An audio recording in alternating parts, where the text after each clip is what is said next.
수요일엔 우리가 지난주에 한 주간 우리 마태복음을 안 해서 그런지 목소리가 조금 적은 것 같아요. 예. 어, 오늘 주님께서 가르쳐 주신 두 번째 우리 시간인데 우리 주님의 기도 아버지의 뜻이 하늘에서와 같이 땅에서도 이루어지기를 바라는 기도가 있고요. 또 일용할 양식을 구하는 기도, 오늘 우리가 살펴볼 기도의 내용입니다. 이 두 가지 기도를 살펴보기 전에 기도에 대한 예수님의 가르침 잠깐만 우리가 복습을 한번 해보도록 하겠습니다. 여러분, 마태복음 6장 5절에 보면 예수님께서는 기도라는 것, 이것은 남에게 보이기 위해서 하는 것이 아니라야 한다라고 가장 먼저 가르쳐 주셨어요. 이것이 가장 중요하니까 제일 먼저 나왔겠지요, 그죠? 보이기 위해서 하는 외식의 기도라는 것, 이것은 사람에게 닿는 기도라고 예수님께서는 말씀하셨던 겁니다. 그 대신에 골방에 들어가서 문까지 닫고 하는 기도가 있습니다.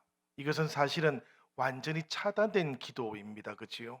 그렇지만 오히려 이런 기도가 하나님께 가서 닿게 된다라고 예수님께서는 그렇게 말씀하신 겁니다. 기도의 자세가 어떠해야 하는가를 우리에게 아주 분명하게 예수님께서는 가르쳐 주신 거예요. 사실 예수님께서 우리에게 가르쳐 주신 기도를 보면 기도에 어떤 혼동 같은 것이 없습니다, 여러분. 예수님께서는 아주 분명하게 이렇게 기도해야 된다라고 알려주셨던 것이지요. 우리가 7절에도 보면 예수님께서는 뜻이 담겨 있지 않은 많은 말 대신에 구하기 전에 있어야 할 것을 다 알고 계시는 하나님 아버지께 기도해라, 이렇게 알려주셨습니다. 제가 지난번에 이 말씀을 나누면서 이 뜻이 신뢰의 기도다, 믿음의 기도다라고 말씀을 드렸습니다. 이것은 많은 말을 해야만 혹시라도 자신들이 기도하는 그 신들의 마음을 움직일 수 있을까 생각했던 이방인들의 기도와 하나님의 자녀들이 하나님께 드리는 기도가 가장 다른 지점이기도 합니다, 여러분. 하나님께서는 우리가 아뢰지 않아도 우리에게 무엇이 필요한지를 알고 계시는 하나님이시기 때문에 그 하나님을 향해서 우리가 많은 말을 통해서, 우리의 기도의 노력을 통해서 기도가 응답되는 것이 아니고 신뢰를 가지고 기도해야 된다. 하나님께서는 이미 우리에게 무엇이 필요한지를 알고 계시다라는 그 마음으로 하나님께 나아가야 된다라고 그렇게 말씀을 드렸어요. 기도는 무엇보다도 믿음의 기도, 신뢰하는 기도라야 된다고 예수님께서는 그렇게 말씀하셨던 것이지요. 기도하면서도 의심하고 있다면 그것은 아직 기도가 아닌 것이다라고 예수님께서는 그렇게 말씀하셨던 겁니다. 이렇게 기도하는 사람의 태도, 그리고 기도하는 사람의 마음가짐에 대해서 예수님께서 가장 먼저 말씀해 주셨어요. 이만큼 태도와 마음가짐이 중요하다라는 그런 이야기겠습니다. 이렇게 가르쳐 준 다음에 비로소 예수님께서는 기도의 모범은 어떤 것이다라는 것을 우리에게 알려주셨던 것이지요. 그 가운데 우리가 지난번에 살펴보았던 것이 바로 첫 번째는 아버지 기도를 예수님께서 우리에게 가르쳐 주셨다고 말씀드렸습니다. 호칭과 관련되어 있는 겁니다. 그렇지요? 여러분, 우리도 누군가를 어떻게 부르는가에 따라서 그 관계가 정해지지 않습니까? 우리가 하나님을 어떻게 부르는가에 따라서 하나님과 우리 사이의 관계가 정해진다라는 이야기입니다. 예수님께서 기도할 때 하나님을 아버지라고 그렇게 불러야 된다, 그렇게 말씀하십니다. 그만큼 친밀한 관계 속으로 들어가야 된다라는 그런 이야기지요. 우리 로마서 8장 15절 말씀인데 우리 같이 한번 읽어보면 좋겠습니다. 다 같이 읽겠습니다. 로마서 8장 15절입니다. 너희는 다시 무서워하는 종의 영을 받지 아니하고 양자의 영을 받았으므로 우리가 아빠 아버지라고 부르짖느니라. 네, 이 말씀은 바울의 말씀입니다. 그렇지요? 사실 바울도 우리에게 하나님을 부를 때 우리가 아빠, 아버지라고 불러라 이렇게 알려주었습니다. 이 바울보다도 더 권위 있는 분이 누구신가 하면 당연히 예수님이시지 않습니까? 예수님께서 우리가 하나님께 기도한다면 그 호칭은 당연히 아버지라야 한다. 그만큼 친밀하게 우리가 하나님께 나아가야 된다라고 그렇게 말씀해 주셨다라는 겁니다. 우리가 이 친밀함, 이 친밀감 대신에 어색함을 가지고 있다면 하나님과 나 사이에 기도가 막히게 될 거예요. 우리가 때때로 기도하는 동안에 하나님을 향한 기도가 어려워지거나 막히거나 그렇게 될 때는 반드시 이것을 살펴봐야만 합니다. 하나님과 나 사이에 친밀감이 지금 없는 것이구나라는 것을 돌아봐야 돼요. 당연히 이 하나님과 우리 사이의 친밀감이 사라지게 만드는 이유들이 있습니다, 여러분. 말할 것도 없이 우리가 짓는 죄가 친밀감을 사라지게 만들지요. 죄가 생기면 죄책감이 생기기 때문에 우리가 하나님에 대해서 어려워할 수밖에 없기 때문에 그렇습니다. 또 때로는 우리가 사람들과 사람들 사이에서도 불편한 관계가 있게 되면 하나님하고의 관계 속에서도 영향을 미치게 되어 있습니다. 그러다 보면 하나님을 향해서 기도하는 동안에 이 기도가 자연스럽게 나오지 않게 되기도 합니다, 여러분. 우리가 하나님을 어떻게 어떤 호칭으로 부르는가 하는 것은 근본적으로는 우리가 하나님과 또 사람들과 어떤 관계 속에 있는가 하는 것에 따라서 대단히 영향을 받게 되기도 한다라는 그런 이야기입니다. 오늘 예수님께서 우리에게 가르쳐 주셨던 이 호칭과 관련해서 우리는 하나님과 또 사람들과 어떤 관계 속에 있는지를 돌아볼 수 있으시기를 바랍니다. 두 번째로 예수님께서 우리에게 가르쳐 주신 기도의 내용은 이 내용입니다. 아버지의 이름이 거룩하게 되기를 빌어야 한다. 그리고 아버지의 나라가 임하기를 빌어야 한다라고 그렇게 가르쳐 주셨어요. 이 기도의 내용을 저는 지난번에 이렇게 설명해 드렸습니다. 나의 이름 대신에 아버지의 이름이 거룩하게 되는 것. 이것이 우리의 신앙의 삶 가운데 신앙의 여정 속에 반드시 한 번은 경험돼야 된다. 그래서 정말로 나의 이름이 아니라 아버지의 이름이 거룩하게 되는 삶으로 우리가 전환되어질 때라야 우리 신앙의 전환이 일어나는 것이라고 말씀을 드렸습니다. 마찬가지로 나의 나라 대신에 아버지의 나라가 임하기를 비는 것, 이것이 우리 기도의 목표가 되어야 된다. 그렇게도 말씀을 드렸어요. 우리가 아무리 기도를 하더라도 그 기도가 나의 나라를 위한 것이면 목표가 잘못되었다라는 겁니다. 하나님의 나라가 나의 삶 가운데 임하고 하나님의 나라가 이 땅 가운데 임하기를 바라는 기도라야 그 기도의 방향이 제대로 잡혀지는 것이다라는 그런 이야기였습니다. 예수님께서는 우리들에게 기도하는 사람의 태도와 마음가짐에 대해서 가장 먼저 가르쳐 주셨고요. 그 다음에 기도의 모범이 되는 이 주의 기도를 통해서 첫 번째와 두 번째 우리들에게 하나님과의 어떤 관계 속에 있는지를 돌아보고 그 다음에 이 기도의 방향이 어디를 향하고 있는지를 돌아보아야 된다라고 그렇게 가르쳐 주셨던 것이지요. 이렇게 기도하는 마음의 자세, 태도, 방향과 목표 이런 것들이 온전해지고 나면 그 다음에 우리는 땅을 위한 기도를 할 수 있다고 우리 주님께서는 그렇게 우리에게 가르쳐 주셨던 것입니다. 오늘 우리가 살펴볼 이 세 번째 기도의 내용은 바로 땅에 대한 이야기인데요. 특별히 예수님께서는 아버지의 뜻이 하늘에서 이루어진 것 같이 땅에서도 이루어지기를 기도하여라 그렇게 말씀해 주셨습니다.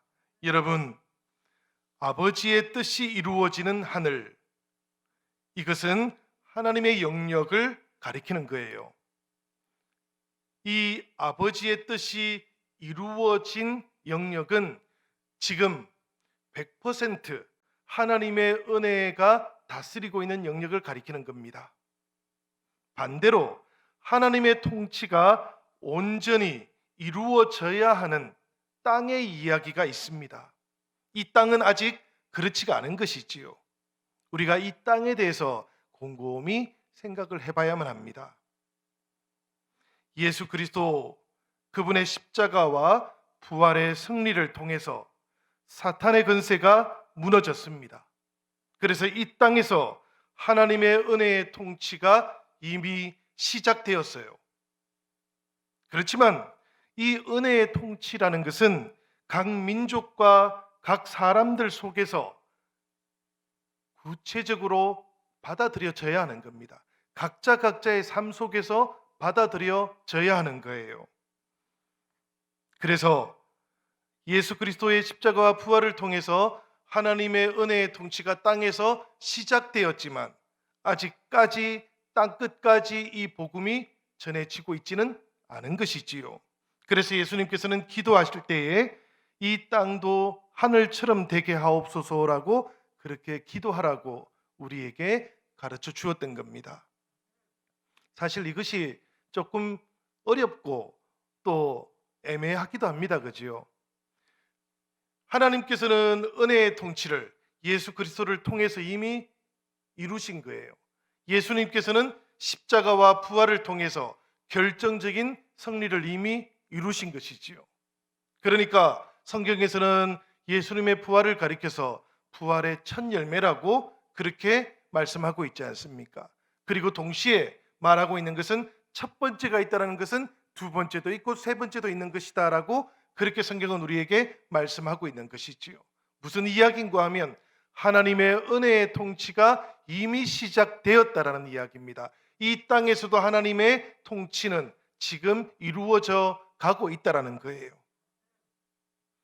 다만 각 나라와 각 민족들은 자신들의 각각의 상황들 속에서 직접 스스로 고백을 해야 된다는 이야기입니다.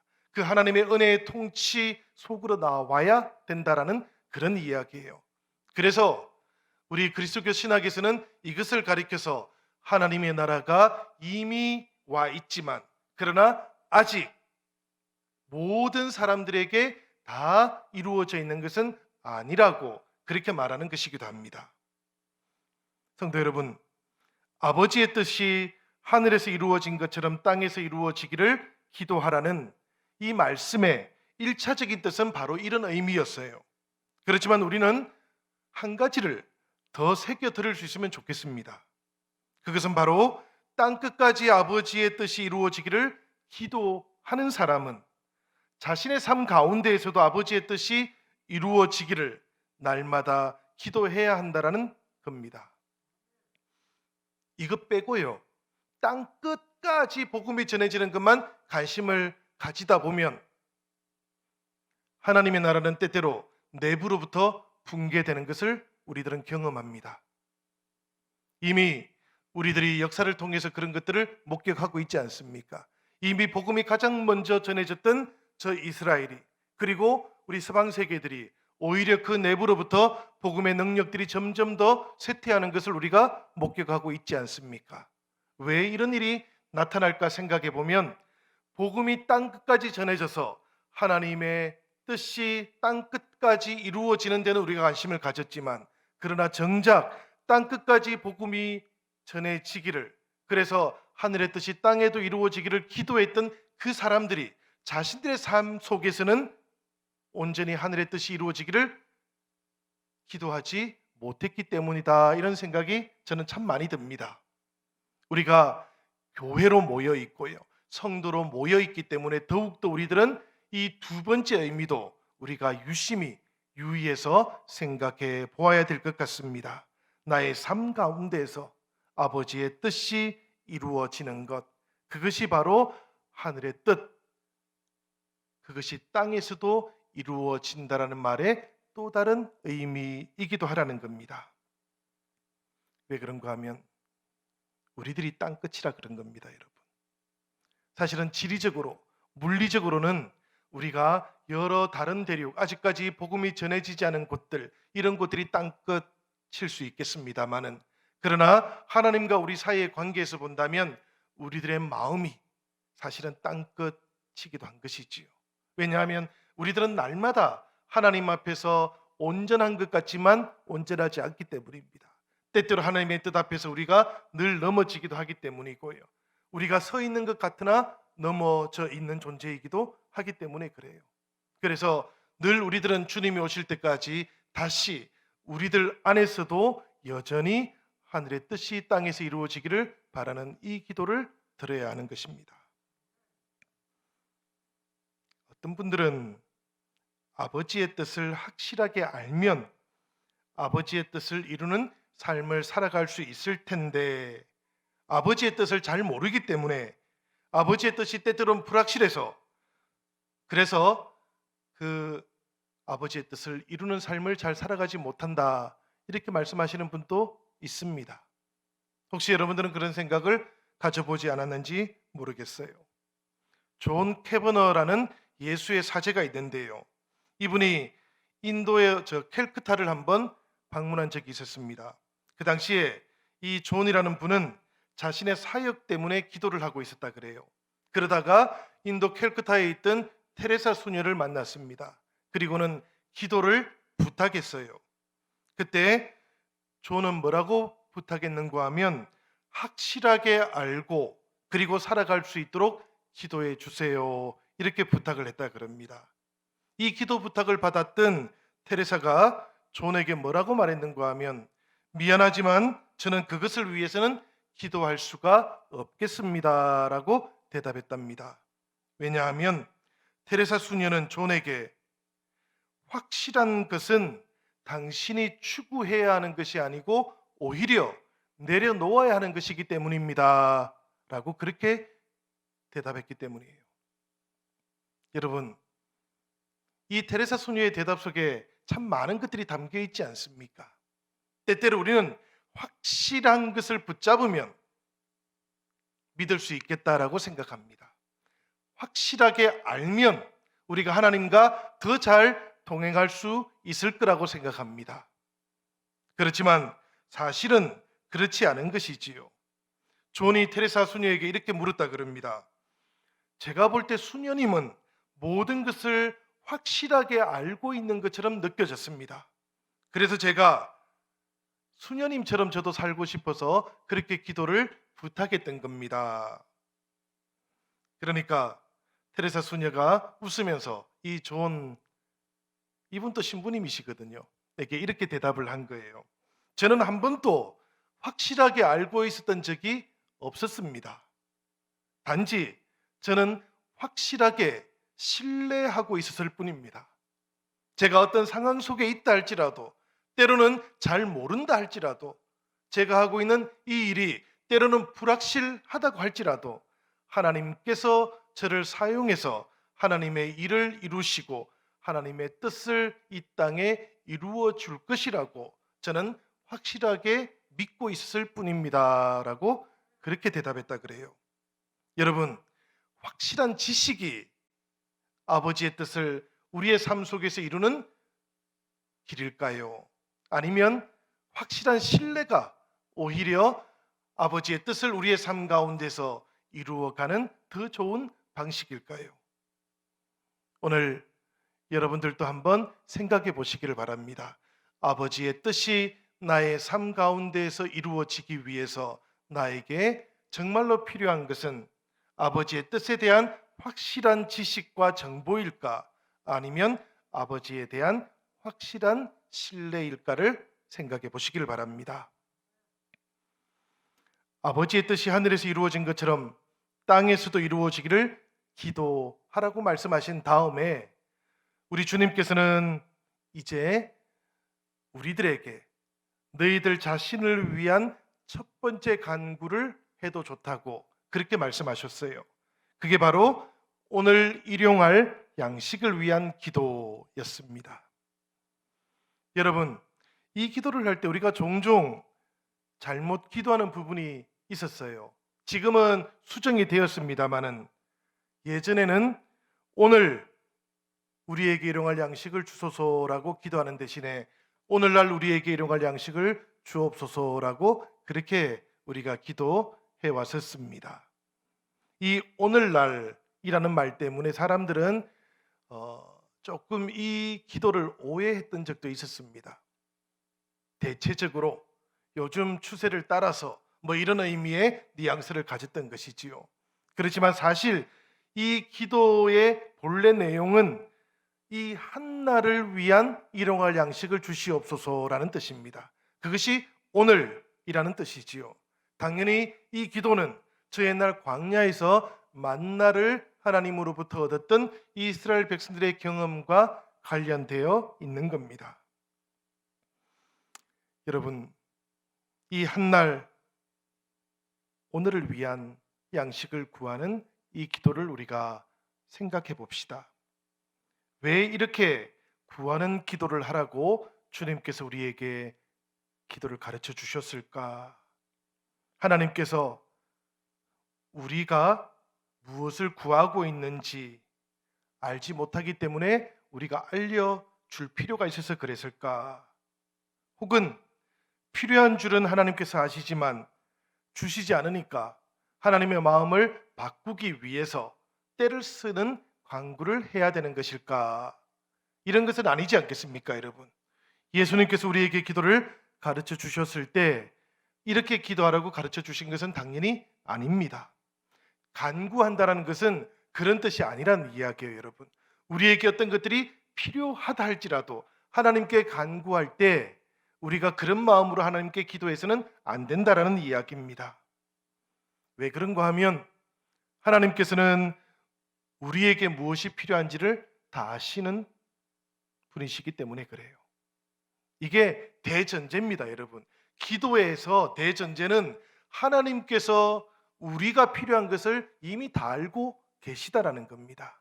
그러니까 기도하는 동안에 하나님께 뭘 가르치려고 하지 마시기를 바래요. 이건 대단히 어리석은 일입니다, 여러분. 구하기 전에 우리에게 있어야 할 것을 다 아시는 하나님, 그분을 향해서 예수님께서는 왜 간구의 기도를 하라고 하셨을까? 이것을 우리가 생각해 봐야 됩니다. 우리의 모든 속사정을 다 알고 계시는 하나님, 우리의 필요를 다 아시는 분, 심지어는 우리가 그렇게 간구하지 않아도 자녀된 우리들의 행복을 바라시는 그 하나님을 향해서 왜 예수님께서는 이렇게 간구의 기도를 하라고 하셨을까? 이것은 딱 한 가지 이유밖에 없습니다, 여러분. 우리가 구하는 그 모든 것들, 혹은 우리가 이미 가지고 있는 그 모든 것들과 관련해서 하나님의 주권을 인정하라는 겁니다. 이것을 우리가 잊어버리시면 안 됩니다, 여러분. 우리가 간구하는 이유는 여기에 있는 거예요. 우리가 구하지 않아도 필요한 것은 하나님께서 우리에게 다 주실 텐데도, 그런데도 우리가 하나님께 간구하는 이유는 그 모든 것들의 주권이 하나님께 있다는 것을 우리가 고백하려는 겁니다. 그것 때문에 우리가 기도하는 것이지요. 그분의 다스림에다가 우리를 맡긴다라는 결단을 이 간구의 기도와 함께 우리가 해야 되기 때문에 그런 겁니다. 그래야만 우리가 하늘의 백성으로 살아가는 것이지요.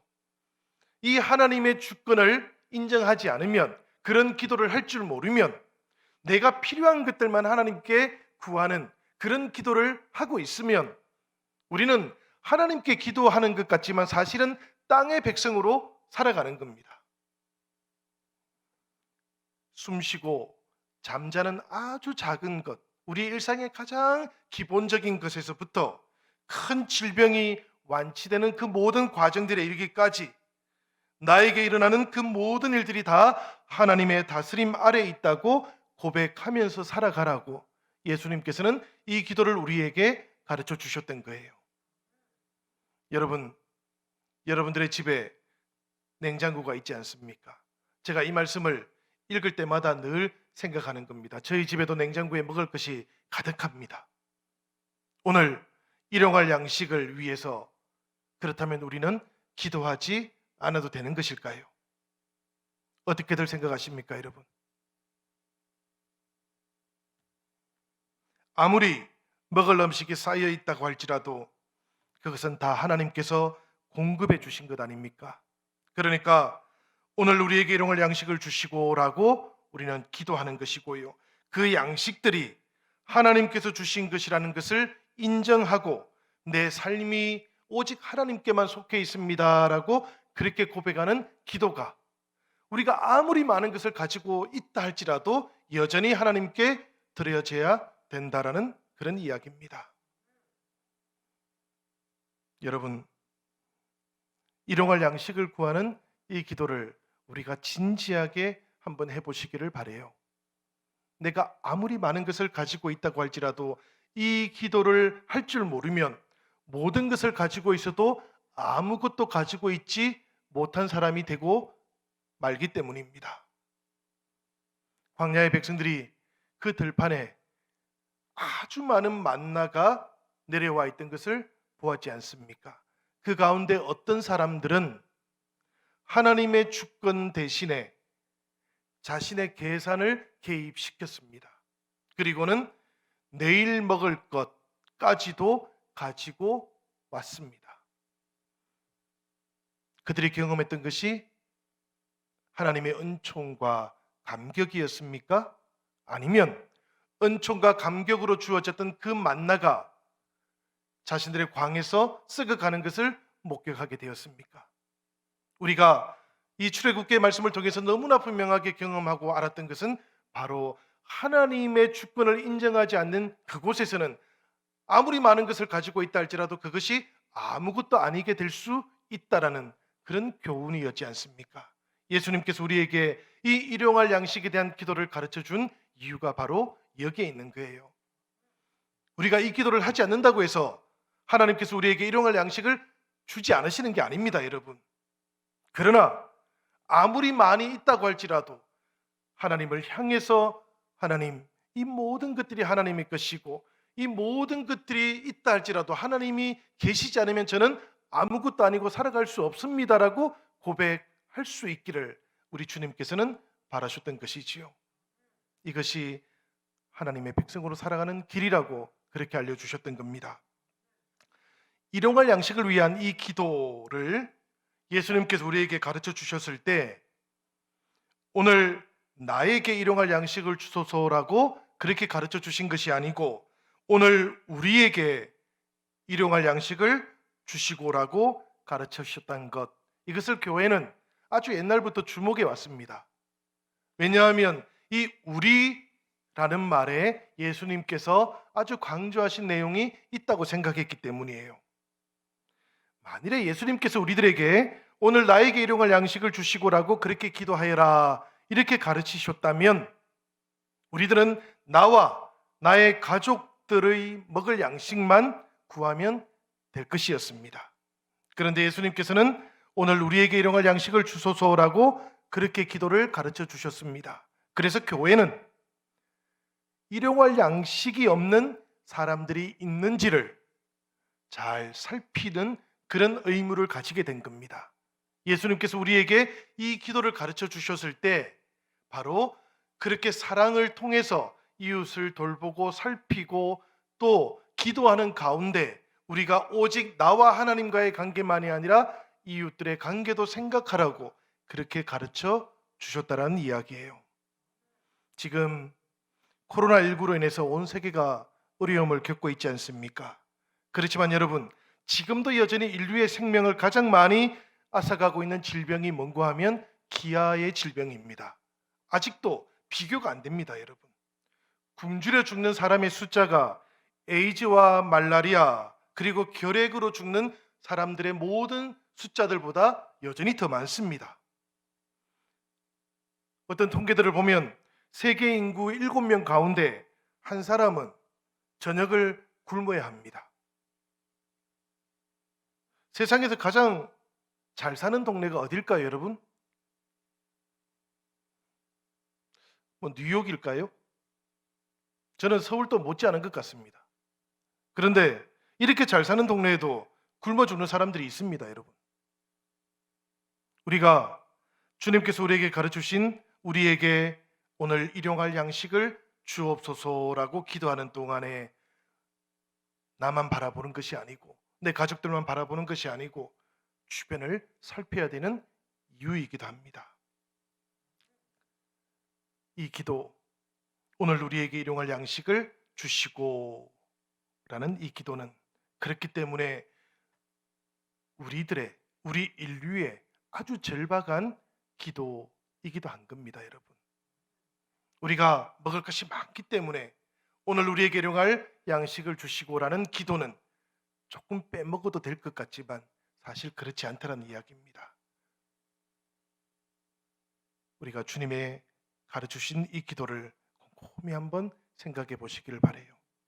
그리고 이 기도를 우리가 정말 우리의 온 마음을 담아서 기도처럼 하고 있는지도 돌아볼 수 있기를 바랍니다. 일용할 양식에 대한 기도와 더불어 우리가 하나님의 그 은혜, 그 은총 이런 것들을 잘 생각할 수 있어야 되고요. 동시에 일용할 양식에 대한 기도와 함께 나와 함께 살아가고 있는 이웃을 돌아볼 수 있을 때 이 기도는 온전해질 수 있는 겁니다. 그러니까 예수님께서 우리에게 가르쳐 준 첫 번째 강구의 기도는 그저 입술로만 완성되는 기도가 아니라는 이야기입니다. 우리의 삶을 통해서 완성되는 기도이고 사랑을 통해서만 비로소 완성되는 기도였다라는 것, 이것을 오늘 우리가 기억할 수 있으면 좋겠습니다. 사랑하는 여러분, 우리 예수님께서 가르쳐 주신 이 두 가지 기도, 아버지의 뜻이 하늘에서와 같이 땅에서도 이루어지기를 바라는 그 기도를, 그리고 일용할 양식을 구하는 이 기도의 뜻을 오늘 이 저녁에 우리가 곰곰이 묵상해 보시면서 이 기도가 온전히 우리의 삶 가운데서 이루어지기를 주님의 이름으로 기원합니다.